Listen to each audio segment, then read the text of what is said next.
Have you ever considered a question, why are dogs man's best friend? From predators to pets. Look at the dog sleeping at your feet right now. That soft, snoring, floppy-eared ball of loyalty. Now, I need you to believe something that sounds impossible. That animal used to want you dead. I mean it. 30,000 years ago, that creature was one of the most terrifying predators walking the earth.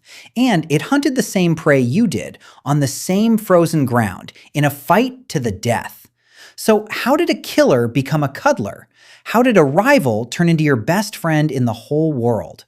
Pull up close, because the real story is stranger and way more beautiful than anything you were told. Let's go back. Way back, the Ice Age, a harsh, frozen tundra stretching to the horizon, wind that cuts. And out there, two apex predators are locked in the same brutal competition, humans and wolves, both hunting the same elk, the same mammoth, both starving, both dangerous. They are not friends. They are enemies who eye each other across the snow. Now, here's where I have to stop you, because you've seen the cartoon. The plucky caveman sneaks up to a den, scoops out an adorable wolf pup, teaches it to fetch, and boom, best friends forever. It's a lovely story, and it's complete nonsense. Biologically, that's a death wish. You take a wild wolf pup home, and in a matter of months, it becomes a 100-pound, fiercely territorial apex predator. It would just as happily maul a prehistoric toddler as chase a stick. You cannot pet the wild out of a wolf. It doesn't work. That's not how any of this happened. So if humans didn't tame the wolf, then what on earth happened? Here's the twist that changes everything. The wolves tamed themselves. Scientists call it the Self-Domestication Hypothesis. Evolutionary anthropologist Brian Hare gave it a name I absolutely love. He calls it the survival of the friendliest. Picture it. A pack of wolves catches the scent of a human camp on the wind.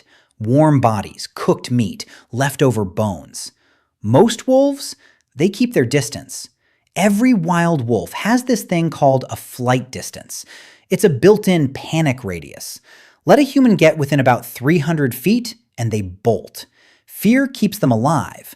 Fear keeps them away.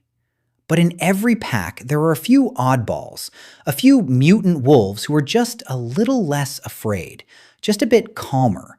And instead of running, these brave, chill weirdos linger at the edge of the firelight. They wait.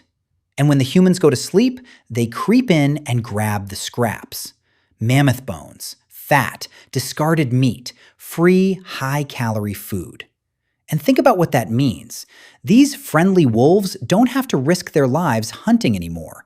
No more getting gored by a panicked elk. No more starving through a hard winter. They found a cheat code. They found free food just for being brave enough to hang around humans. So who survives? Who has more puppies? Not the aggressive ones, the tolerant ones, the friendly ones. Generation after generation, the wolves that could stand being near people out-survived the ones that couldn't.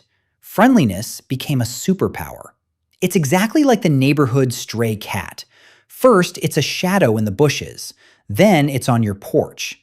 Then, somehow, it's on your couch, acting like it pays rent. Slow, patient, inevitable. Now, this is where the story goes from clever to absolutely mind-blowing. Because being friendly didn't just change how these animals behaved, it literally reshaped their bodies. And we know this because of one wild experiment. In 1959, a Soviet geneticist named Dmitry Belyaev decided to test it. He took wild silver foxes in Siberia, snapping, snarling wild animals, and he bred them for one single trait. Not looks, not size, just tameness. Just which fox is the least afraid of a human hand? What happened next should not have happened. Within just a handful of generations, these foxes didn't only start acting like dogs, they started looking like dogs. Their sharp, upright ears flopped over. Their solid coats broke out in patchy white spots. Their skulls got smaller. Their tails curled up. He selected for a personality, and got a whole new animal. Why? It's called domestication syndrome. Here's the secret. When you breed for low stress and low aggression, you're changing something deep in the embryo, cells called neural crest cells. And here's the kicker. Those same cells also control things like cartilage and pigment, ear shape, coat color. So the moment you dial down the fear, you accidentally dial down the ears too. It all comes bundled together. So by evolving to be nice, these proto-wolves trap themselves in a kind of forever young state. Think Peter Pan. They became permanent, floppy-eared, big-eyed puppies that basically never grew up.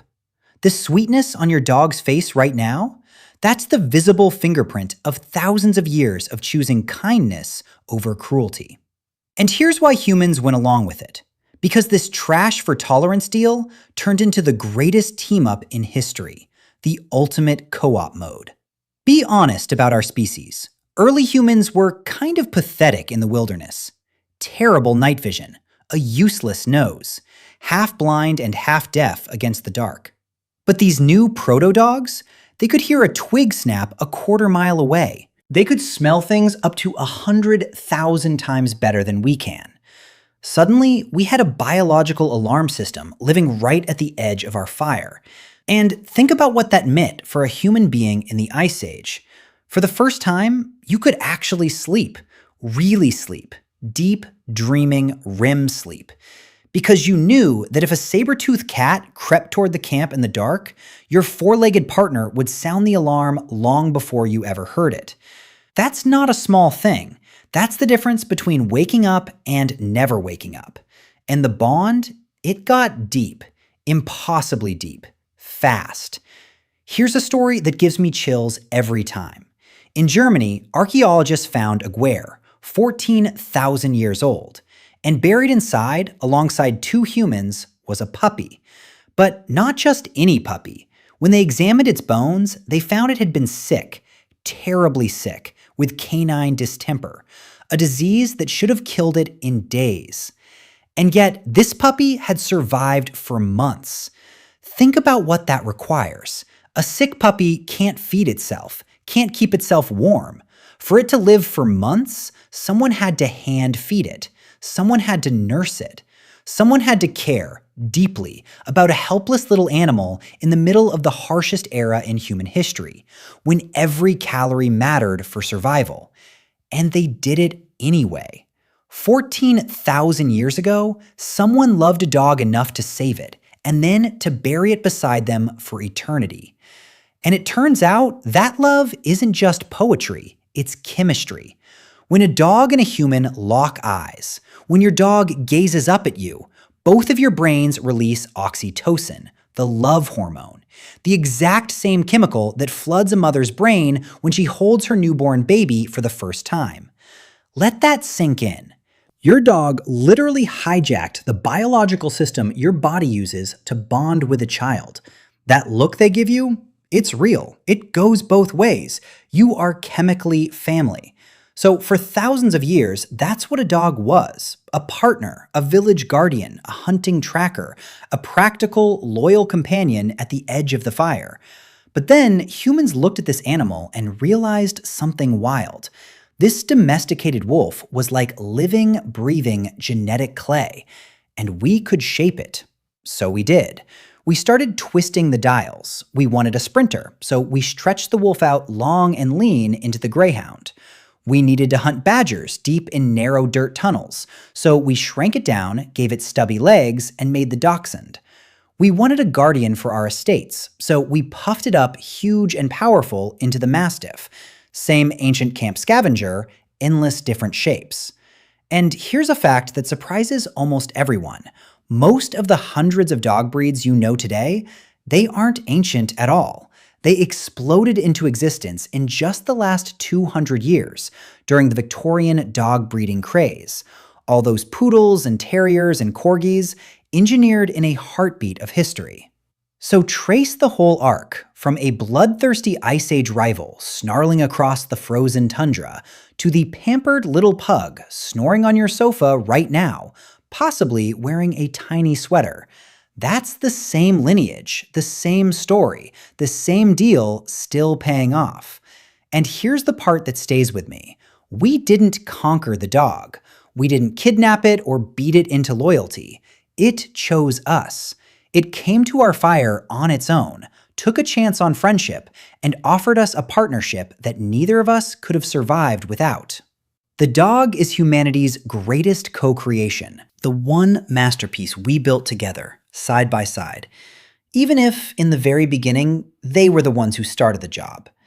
So the next time your dog looks up at you with those big soft eyes, remember, you're looking at 15,000 years of trust, a friendship written into the blood of two species. And it all began with one brave wolf, one warm fire, and the radical idea that maybe we didn't have to be enemies after all.